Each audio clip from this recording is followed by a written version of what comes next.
पुनर्विवाह। देखिए, आप फोन रखिए। हेलो, हाँ, सुनी होगी आपने ये न्यूज, लेकिन ये न्यूज गलत है। मैंने आपसे कहा ना। जी हाँ, देखिए, कुछ लोग पब्लिसिटी पाने के लिए इज्जतदार लोगों को फंसाते हैं जी, और इस लड़की की हैसियत हम अच्छे से जानते हैं। पैसों के लालच में इसने हमारे बाबूजी को फंसाया है। जी हाँ, बाबूजी ने डीएनए टेस्ट भी करा लिया, उसकी रिपोर्ट भी 7 दिनों में आ जाएगी, और इस लड़के का झूठ भी आप सबके सामने होगा, समझे? जी ऐसी कोई बात नहीं है, सब बातें बिल्कुल गलत है, बेबुनियाद है। जी हम सब यहाँ अपना ध्यान रख रहे हैं। ठीक है बाबूजी, मौसा जी का फोन था, कह रहे थे टीवी पर वही सब न्यूज चल रही है। जी जी, ये सब आपके कारण हुआ है। ना आप विधायक की बेटी का रिश्ता लेके आते, ना ये नाटक होता। अरे लड़की तो अच्छी थी भाभी, मैंने थोड़ी यश को बोला था शादी तोड़ने के लिए। तो देख लेना अच्छी लड़की का नतीजा। खानदानी है, संस्कारी है, 4 बातें आप ही को सुनाकर चली गई। न जाने क्या होगा अब आगे। छोड़ दे बस बहुत हो गया। आज सारे पड़ोसियों, रिश्तेदारों और पत्रकारों को और कोई काम नहीं है। खुशी के मौके पर कोई फोन नहीं करता, लेकिन जले पर नमक छिड़कने के लिए सब खड़े हैं। पता नहीं नाटक कब तक चलेगा। मां रिलैक्स हुए। आप अपना बीपी क्यों बढ़ा रही हैं? 1 हफ्ते में रिपोर्ट आ जाएगी, सबका मुंह अपने आप बंद हो जाएगा। आप अपनी तबीयत का ध्यान रखिए। आप बैठिए यहाँ पे। पता नहीं मेरी गृहस्थी उजाड़ने के लिए ये औरत अपने जाहिल गंवार बेटे को लेकर कहां से आ गई।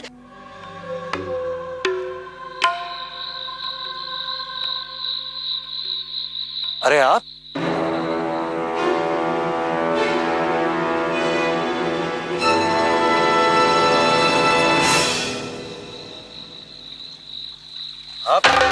खड़ी क्यों हैं? आइए, कैसे आना हुआ? जिसके लिए तुम सारा तमाशा कर रहे हो, वही देने आई हूं तुम्हें।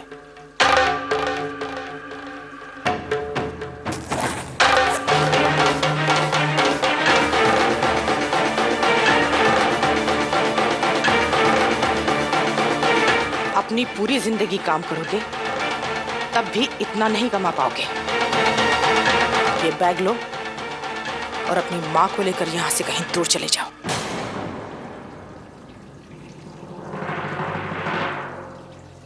अरे वाह, एक आप ही हैं जो हमारी जरूरत को समझती हैं। चलिए अब हम चलते हैं। धन्यवाद। आप यही सुनना चाहती थी ना?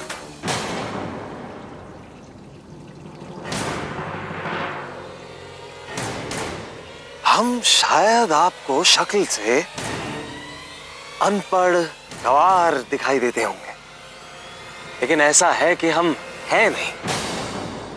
अब देखिए ना, आपका जो ये घर है, सुंदर सा परिवार है, इसकी बस यही कीमत है, कुछ चंद नोटों के बंडल।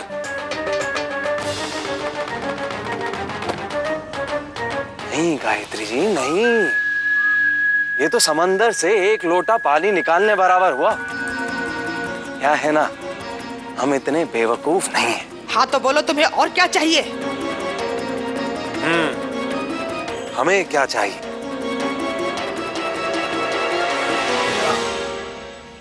ये घर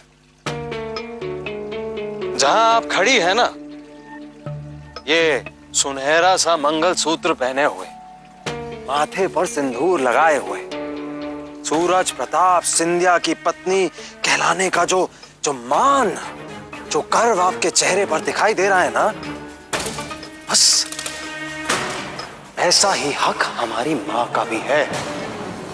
और जिस शानो शौकत से आपके बेटे इस घर में रहते हैं ना, बड़ी बड़ी महंगी गाड़ियां चलाते हैं, ऐसा ही हक हमारा भी है।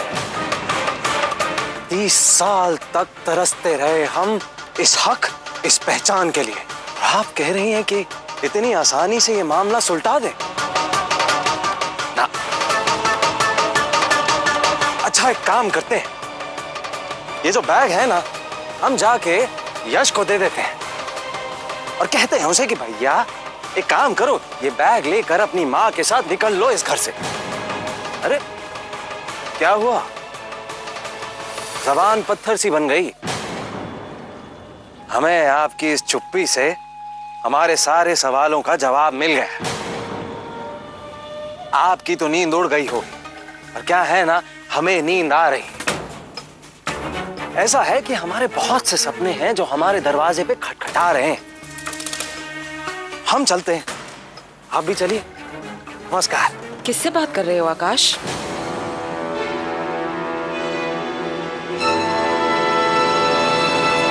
वही जिसका सुख चैन छीनने आई हो तुम।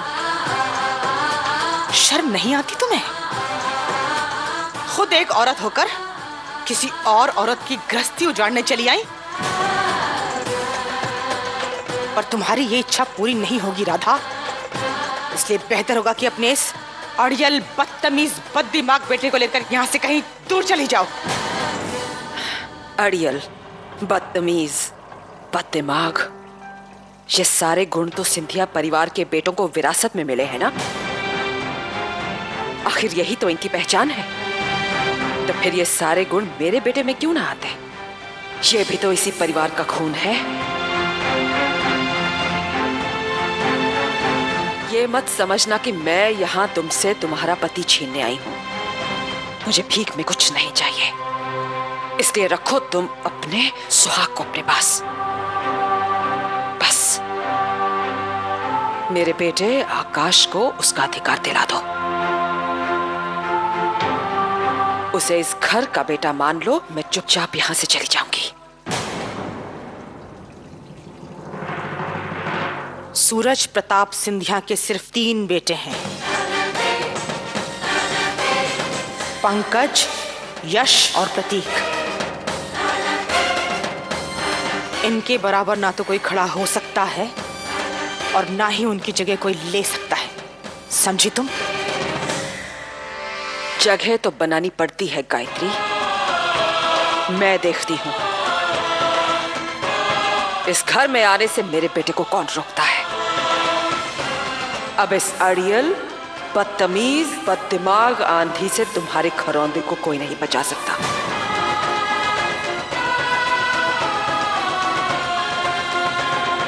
रुकिए।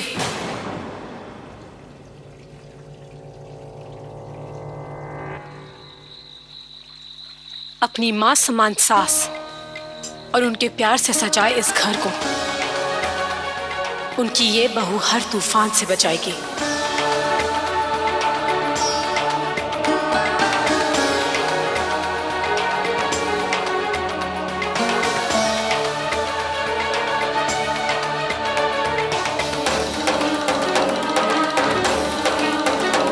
चलिए मम्मी जी, अंदर चलिए। ऐसे धोखेबाज और फरेबी लोगों के बारे में सोचकर अपनी तबीयत खराब करके कुछ नहीं मिलेगा।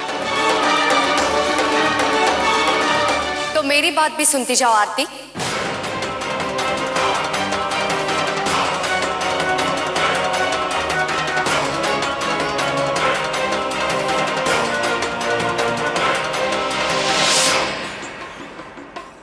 तुम्हें किसने अधिकार दिया मेरी सास के साथ इस तरह से बात करके इनकी बेइज्जती करने का? जिस तरह से तुम अपनी सास के साथ खड़ी हो, मैं भी अपनी सास के साथ हूं। हकीनी मत समझना इन्हें। बहुत अच्छा लगा ये देखकर कि तुम्हारे मन में अपनी सास के लिए इतना प्यार और इतनी इज्जत है। लेकिन इशिता, जब बात सच और झूठ की हो, निष्पक्ष होकर बिना किसी भेदभाव के सोचना पड़ता है। फिर सामने चाहे जो भी हो, माता पिता, सास ससुर, यहाँ तक कि पति भी। एक सच्चे इंसान को सच का ही साथ देना चाहिए। और मेरे बाबूजी सच्चे हैं, इसलिए वो तो 7 दिन के बाद पता चल ही जाएगा आरती, कौन सच्चा है और कौन झूठा।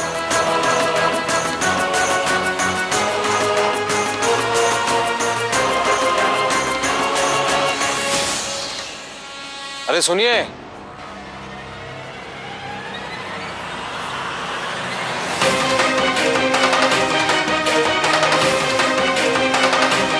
ये बैग भूल गई थी। लीजिए, अरे रख लीजिए, बच्चों के काम आएगा।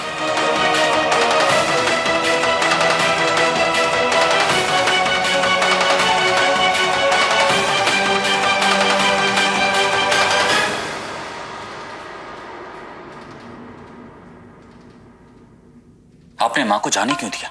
आप जानती है ना कैसे लोग हैं वो। अगर उन्होंने कुछ मैं खुद नहीं जानती थी अर्शी कि वो वहां जा रही है। उन्होंने घर में किसी से कुछ कहा ही नहीं। वो तो मैंने उन्हें बाहर देख लिया, इसलिए मैं उनके पीछे पीछे चली गई।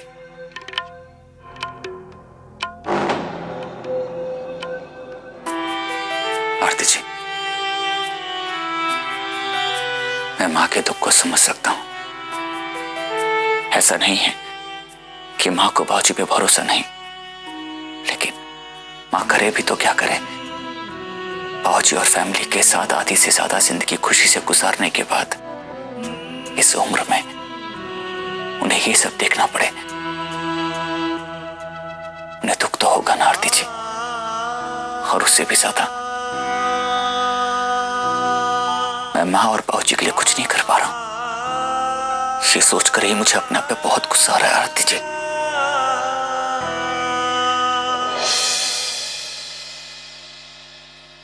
बस यशी, अब आप और कुछ नहीं सोचेंगे, बिल्कुल स्ट्रेस नहीं लेंगे, कोई चिंता नहीं करेंगे। रात बहुत हो गई है, चल के सो जाइए। नहीं आरती जी, दिमाग में इतना कुछ चल रहा है, मुझे नींद नहीं आएगी। आएगी, मैं हूं ना, नींद आ जाएगी। चलिए चलिए चलिए। लेकिन आरती जी, बैठिए।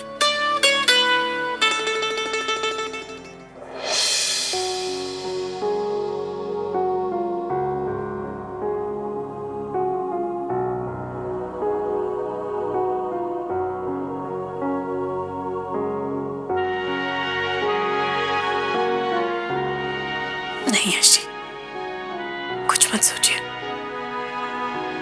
सो जाइए।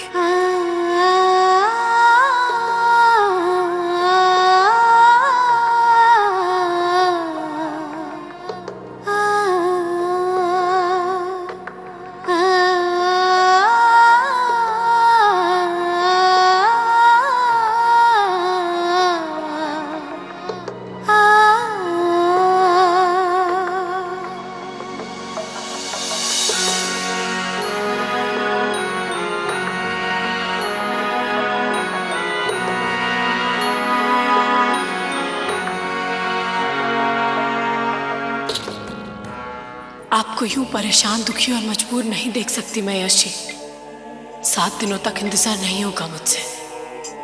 मैं कल ही आपकी खुशियां, आपका चैन आपको लौटा कर रहूंगी। ये राधा कितनी सच्ची है, कितनी झूठी, क्या है उसके मन में, क्या चाहती है वो, किस मकसद से यहाँ आई है, मैं पता लगा कर रहूंगी।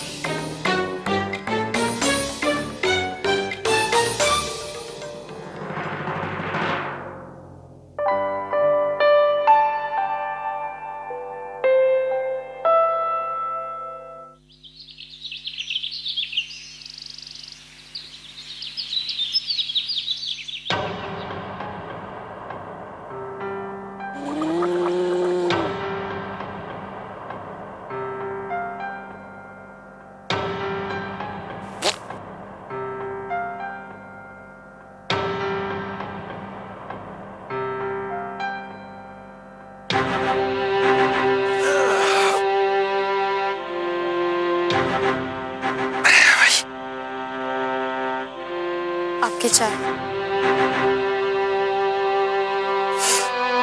1 मिनट आकाश जी, चाय गर्म है, लाइए मैं आपको ठंडा।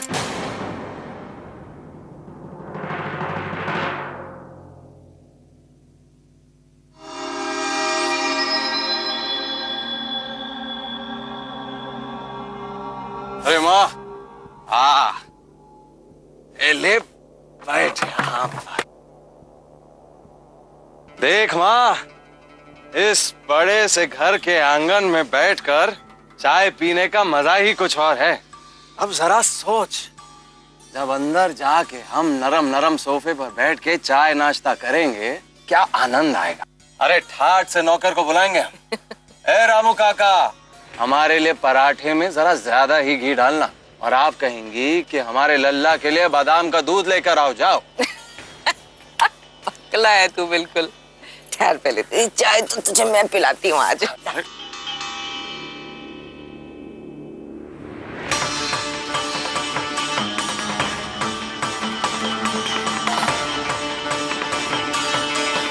अरे माँ तुम भी पियो ना। हमारे परिवार का चैन छीनकर कितने खुश हैं ये लोग। बस एक बार डीएनए रिपोर्ट आ जाए, सबको असलियत पता चल जाएगी। आरती जी, आप यहाँ? जी मैं। यश जी, आप कितने बड़े झूठे और धोखेबाज हैं। झूठे और धोखेबाज मैं? जी हाँ, आप। क्यों? बच्चों के लिए चॉकलेट ले आए और मेरे लिए कुछ भी नहीं। आरती जी, वो बच्चे हैं और आप।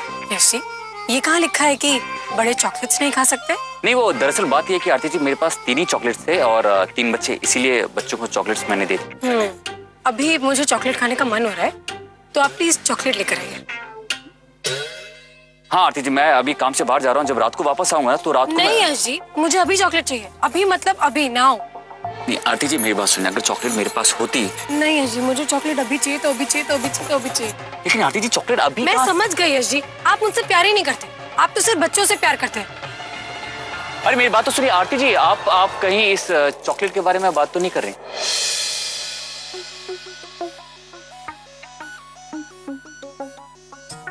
चॉकलेट? मैं जानती थी। Thank you Yash ji.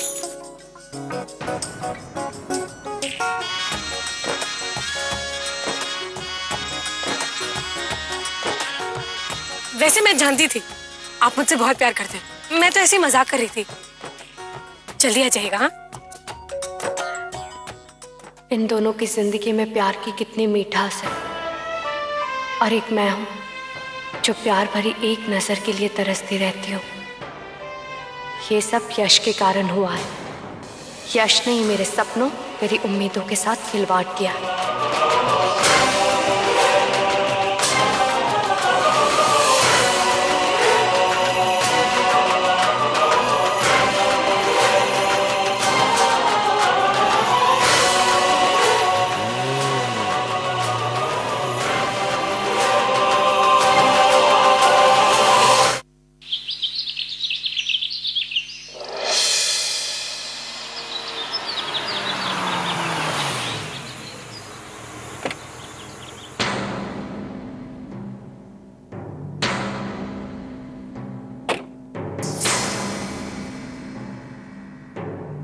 सुनिए, ये राधा जी कहाँ रहती हैं? कौन राधा?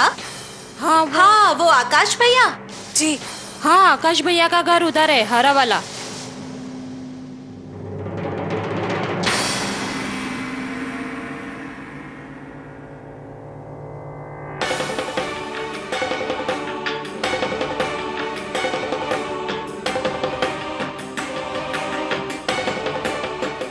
घर तो बंद पड़ा है, अब क्या करूं? मुझे किसी भी तरह से अंदर तो जाना ही है, मालूम करना है कि राधा कौन है, कहां से आई है। घर के सामान से उसके बारे में कुछ तो जरूर पता चलेगा, लेकिन अंदर जाऊं कैसे?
मतलब आकाश ने अपनी पढ़ाई भोपाल में ही की है? 30 साल से वो यही है। फिर अचानक अब क्यों राधा को हमारे घर की याद आई? अब तक क्यों चुप रही वो? आई एम श्योर राधा झूठ बोल रही है। कोई बहुत बड़ी साजिश लगती है। लेकिन क्या? मुझे और सुराग ढूंढने होंगे।